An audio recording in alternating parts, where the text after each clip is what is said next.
نحمده ونستعينه ونستغفره ونؤمن به ونتوكل عليه ونعوذ بالله من شرور أنفسنا ومن سيئات أعمالنا من يهده الله فلا مضل له ومن يضلله فلا هادي له ونشهد أن لا إله إلا الله وحده لا شريك له ونشهد أن محمدا عبده ورسوله أعوذ بالله من الشيطان الرجيم بسم الله الرحمن الرحيم يا أيها الذين آمنوا اجتنبوا كثيرا من الظن إن بعد الظن إثم ولا تجسسوا ولا يغتب بعضكم بعضا أيحب أحدكم أن يأكل لحم أخيه ميتا فكرهتموه واتقوا الله إن الله تواب رحيم إن الله وملائكته يصلون على النبي يا أيها الذين آمنوا صلوا عليه وسلموا تسليما زمارون البجبان در الشريف اللهم صل على محمد وعلى آل محمد كما صليت على إبراهيم وعلى آل إبراهيم إنك حميد مجيد اللهم بارك على محمد وعلى آل محمد كما باركت على إبراهيم وعلى آل إبراهيم إنك حميد مجيد ما تاسو ته تیر شوی جمعة المبارک په ورځ باندې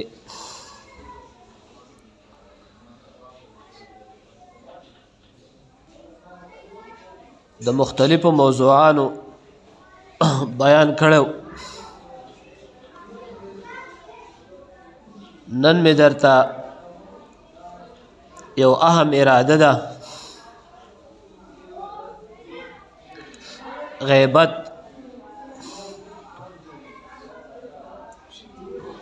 چې غیبت نن په معاشره کې دا یو لویه ګناه ده.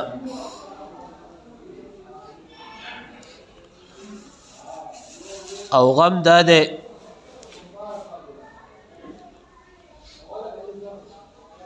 چې مونږ او تاسو په معاشره کې دا شی ډېر عام دی، دا ګناه.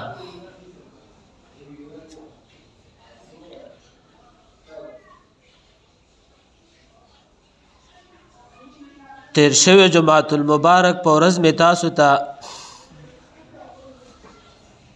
د ورک شوي شی بیان کړی چې د هغې څه اهمیت و. یو شی څوک وموني او بیا اسلام د هغې متعلق څه ویلي او د هغې متعلق به تاسو ته یو څو واقعات ویلي.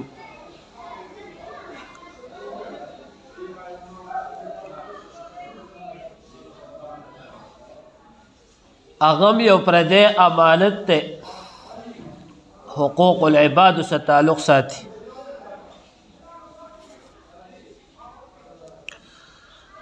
غیبت هم دا د حقوق العباد سره تعلق ساتي.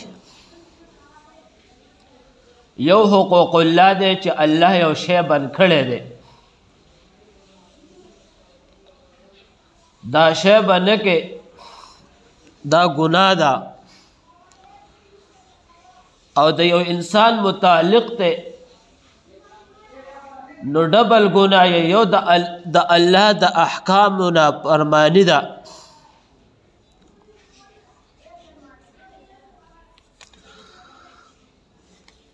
بعضی شذونه قرآن کریم کې الله رب العزت صریحي ذکر کړي دي، بعضی احکامات په قرآن کریم کې صریحي ذکر دي او بعض احکامات نبی صلی الله علیه وسلم ذکر کړي د هغې د ګناه تعیین کړي دي.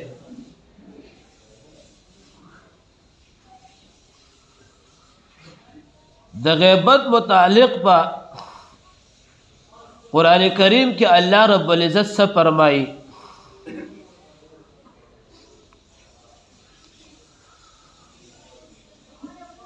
آیات مبارکه کې یو درې احکامات ذکر شوي دي. یا ایها الذین آمنوا اجتنبوا، اے مسلمانانو اجتناب وکئ، ځان بچ کئ. کثیرا من الظن ان بعد الظن، د مسلمان متعلق د غلط خیالات او د غلط ګمانونو دا بالاحکام ده، دا خپل بیل موضوع ده. اثم وای دا ګناه ده. ولا تجسسوا، او بل جاسوسی مکوئ د مسلمان متعلق.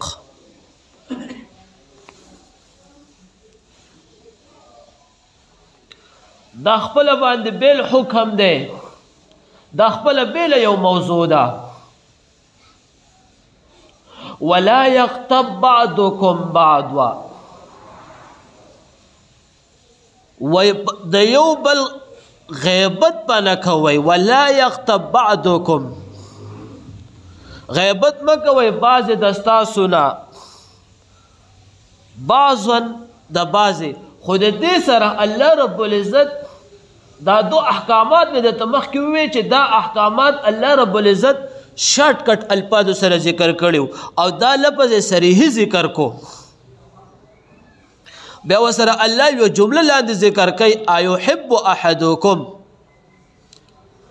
وای تاسو دا محبوبه ګڼئ، دا تاسو خوښه ګڼئ، ان یأکل لحم اخیه، چې وخورئ تاسو د ورور خپل غوښه،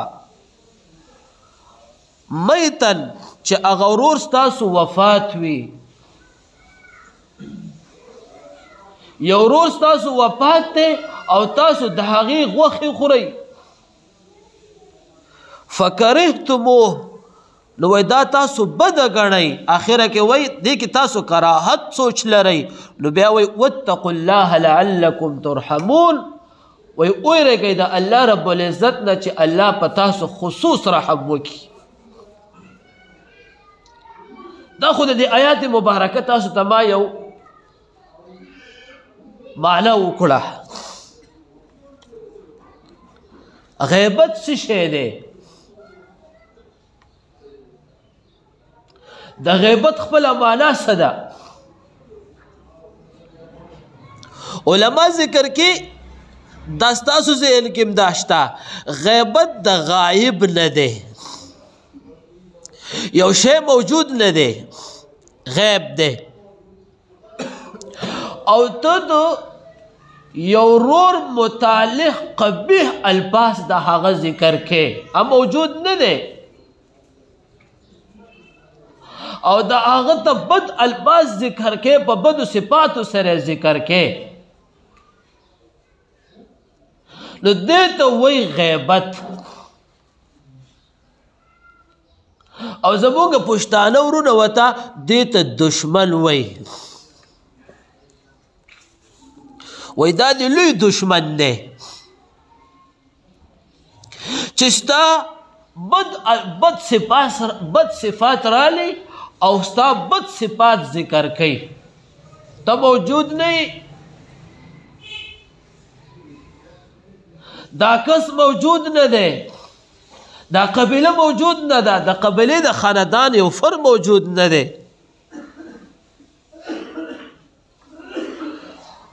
نو دې ته وایي غیبت.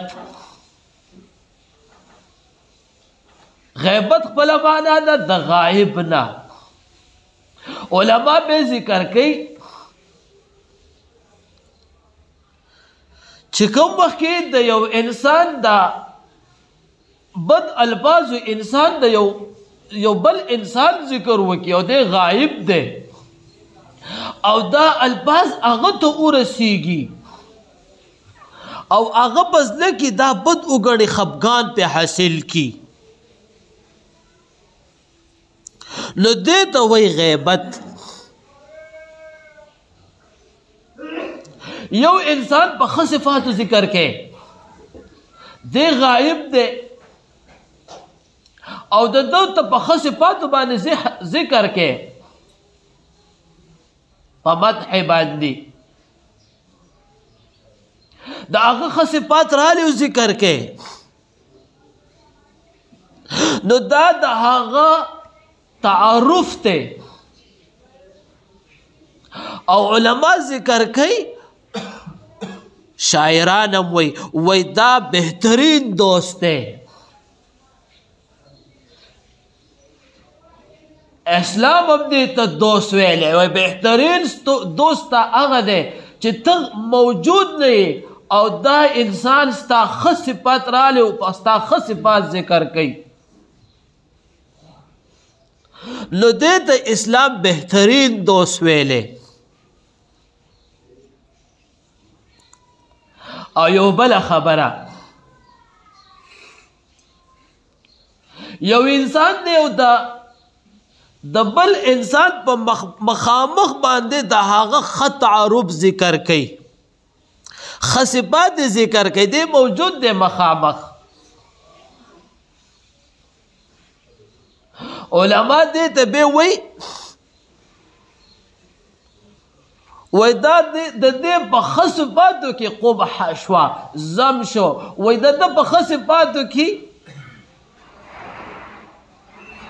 دا مخامخ دشمن دی دا ستا دوست نه دی. دوست هغې ته ویلی شي چې ته موجود نه یې او ستا ښه صفات رالی او په ښه صفاتو ستا تذکیره کوي.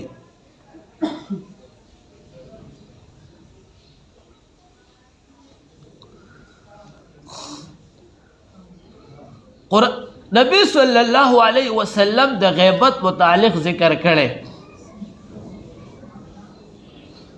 الغیبت اشد من الزنا وی غیبت دا په ګناه کې سخت د زنا نه.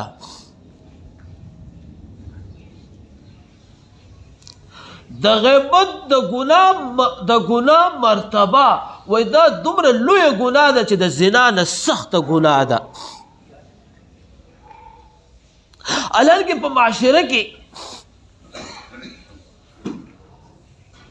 موږ ته دا داسې یو ورکوټې کې عمل غونته کې ښکاري.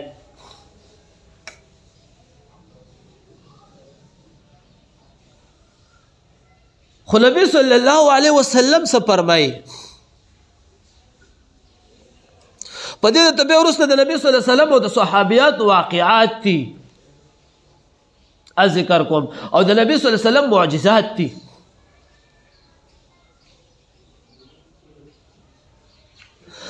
په ظاهر باندې د عمل مونږه داسې یو ورکوټې غونته کې عمل ګڼو اهمیت نه ورکو. خو ذهن کې یو خبره یاد وساتئ هر د ګناه عمل په ظاهر باندې په هغه وقتن په هغه عملي باندې دې کې د شیطان برپور حصه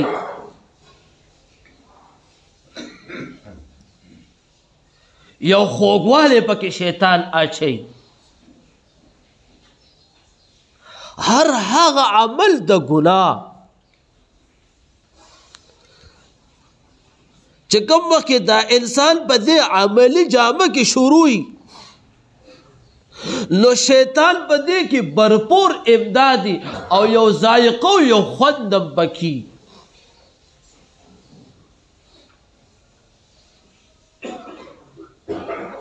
خو چې کوم وخت کې دا عمل د ګناه ختم شي نو بیا په دې وخت کې دا انسان په دې ګناه بې انتها ستومانوي ځکه دې د شیطان هغه مدد ختم شي. د شیطان چې څومره مدد د دې ګناه سره متعلقي نو دا انسان په هغې باندې بیا وروسته ستومانی او هر هغه عمل د نیکۍ دې کې د شیطان مدد نه وي دې کې د الله امدادي نو چې دې کې د الله امدادي په ظاهر باندې دا عمل مونږ ته سخت ښکاري خو په باطله کې بیا وروسته د هغه عمل مونږ ته فواید او حسنوالی او خوشنودي پیدا کیږي انسان خوشحالی یو مثال دلته در کوم په دې رمضان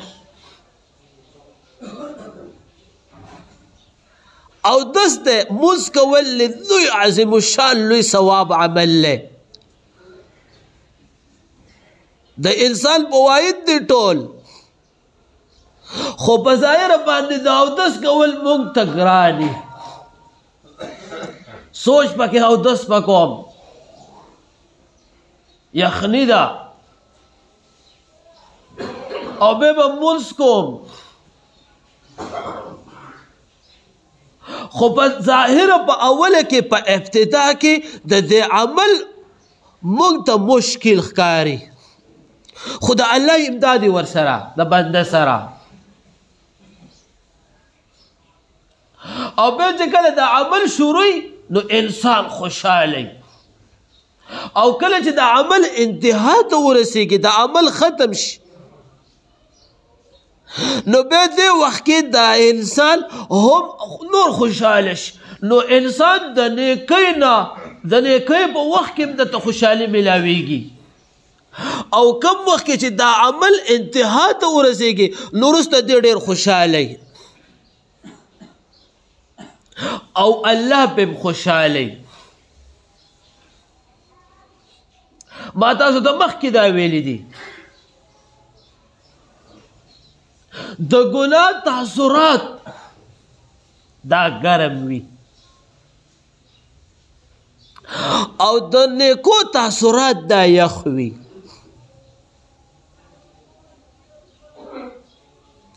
بعضې ګناه داسې ده چې هغه د انسان ټول نیکۍ میټاوي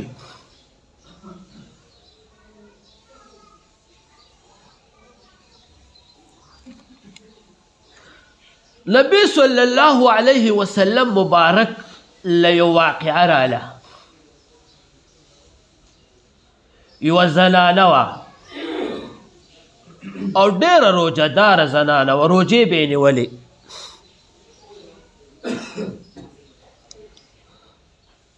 نو څه چل پې شوی و د ولږې نه او د تندې نه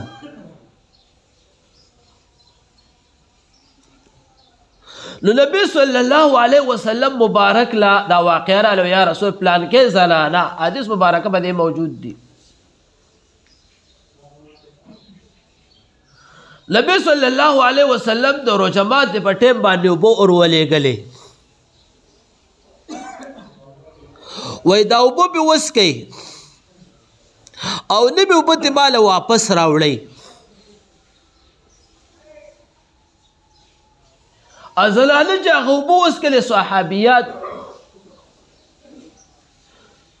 چې واپس یې هغه اوبه راوړې نو په هغه اوبو کې وینه وه صحابو ټول دا وګتل و یا رسول الله مبارک په دې مونږ پوه نه شو نبی صلی الله علیه وسلم ورته وفرمایل وایي دې زنانه تازه غیبت کړی و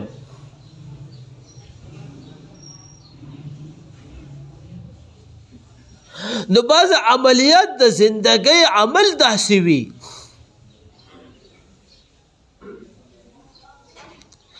چې انسان خوشحاله چې ما خو کار ښه وک خو وروسته د انسان دا نیکۍ میټاوی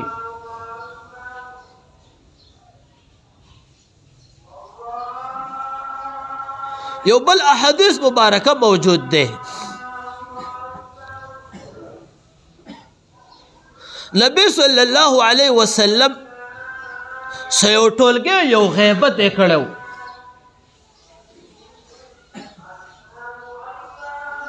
نبی صلی الله علیه وسلم ورته فرمایل وای د خلون غوښې پاکي کوي، د غاښونو غوښې پاکي کوي. او ته یا رسول الله مونږ خو زه نه دي خوړلي. وی تاسو مرداره خوړله.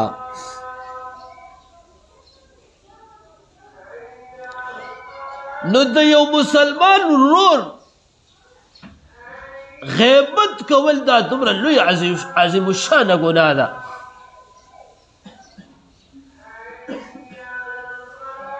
امام ابو حنیفه رحمه الله یو واقعه مشهوره ده.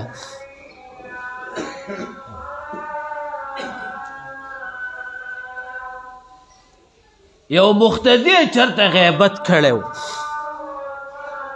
امام ابو حنیفه رحمه الله د خپل وخت د زمانه سره زموږ استاد امام دی.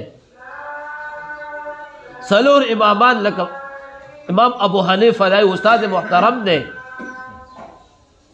امام شافعی، امام احمد بن حنبل، امام مالک صاحب رحمهم الله علیهم اجمعین. نو زموږ د امام صاحب یو مقتدی غیبت کړو. نو امام صاحب ولاد د کجورو مجمع ډکه کړه او ورله وټکاو چې هر هوته وای تا ما سره لوی احسان کړی.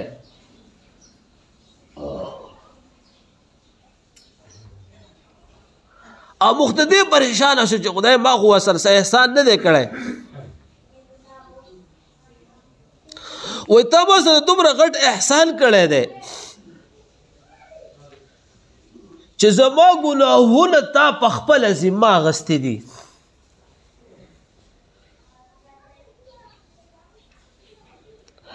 او خپلې نیکۍ دې ټولې ماله راکړي دي.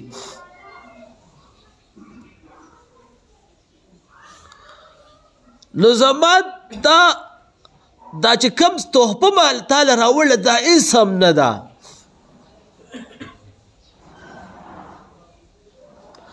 دا قبوله که او واقعي خبره ده چې موږ یې په ظاهره باندې وګورو ډېر غټ احسان دی.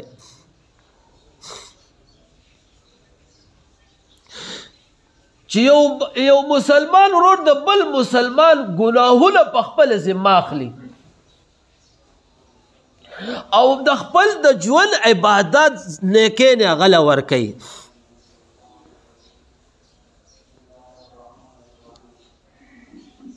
نو غټ احسان پې کوي.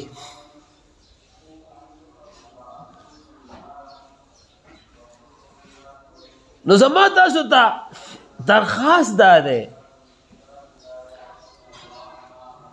چې مونږ او تاسو څومره ثوابونه حاصل کو او دا به بل چاله ورکو او دا هغه ګناهونه په ځان ډېرې کوو.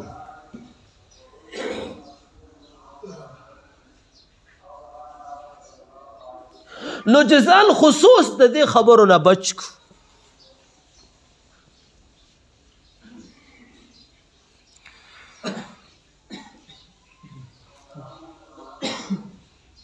ځان له قبر د اور ځان له په قبر کې اور تیارو. خو بالخصوص په معاشره کې زمونږ زنانه حضرات چې څومره دي یو خو د هغې اسلامي تربیت نشته، د دې مسئلې د واقفیت نه خبر نه دي. زما د امید ده چې کوم مسلمان د دې د مسئلې د واقفیت نه خبر شو او به د چا هم غیبت ونه کړي.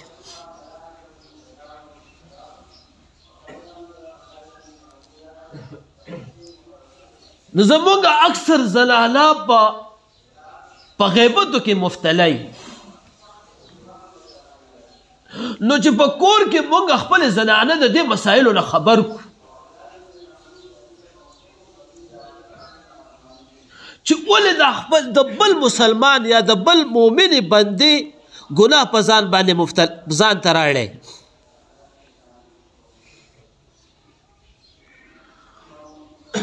او بله زمونږ دا نوجواني نسل طبقه دا بیروزګاره دا موبایل والا دا په دې عمل کې مبتلا دي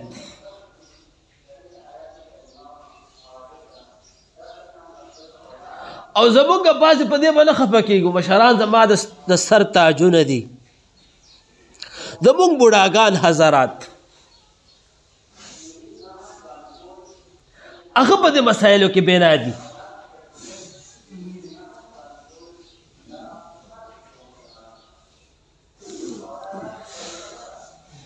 او کومې په چا پسې ډېر راځي چې کسان هم درته وښیم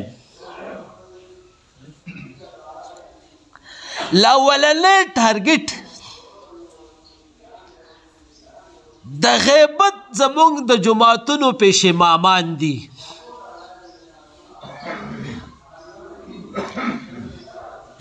علما چې موږ او تاسو په هغې پسې بې انتها غیبت کوو هغه خو الحمدلله چې ښه خلک دي زما دا ایمان دی هر مؤمن دا ایمان دی چې علما الحمدلله معاشرې اوچت خلک دي نو خپل ګناهونه هغې له ورکو خپل نیکۍ هغې له ورکو ګناهونه تیالو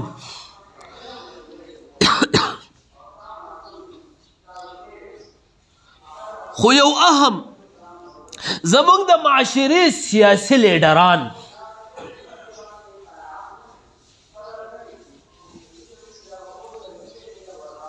ما ته پته نشته کېدای شي زمونږ سیاسي لیډرانو ښه عمل په دنیا کې کړی او بد عمل هم کړی ځکه په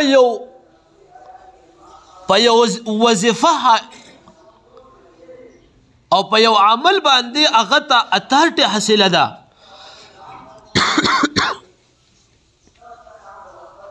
انسان کمزور دی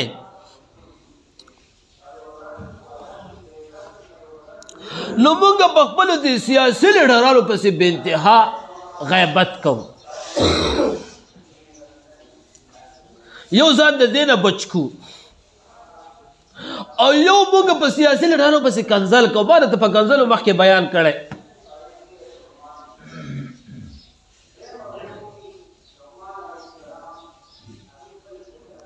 زه د بعضې ملګرو ته دا خبره کومه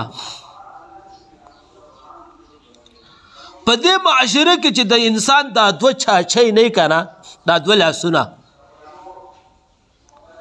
دا زموږ هر څه دي مونږ له دا خلک څه نه راکوي اوسه پورې په تاریخ کې پاکستان چې جوړ لزم په دې تاریخ کې چې موږ پیدا شو تاسو پیدا شو وګورئ موږ له دې د اوسه د پورې د خیر کار نه دی راکړی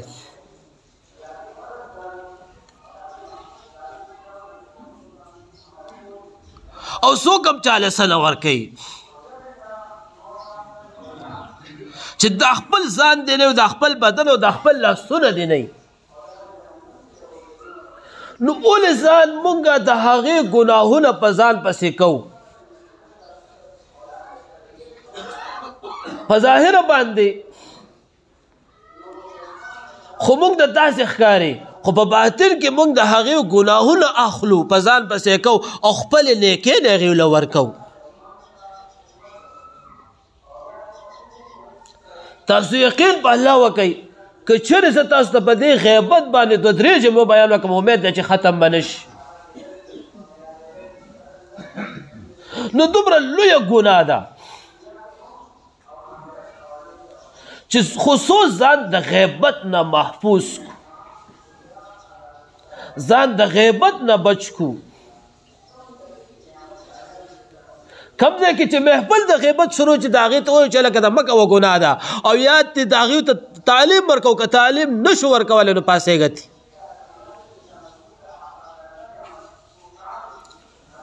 ځکه ځان په ګناه کبیره کې مبتلا کول. نبی صلی الله علیه وسلم څه فرمایي؟ الغیبة اشد من الزنا. الله رب العزت څه فرمایي؟ ان یأکل لحم اخیه میتا فکرهتموه واتقوا الله.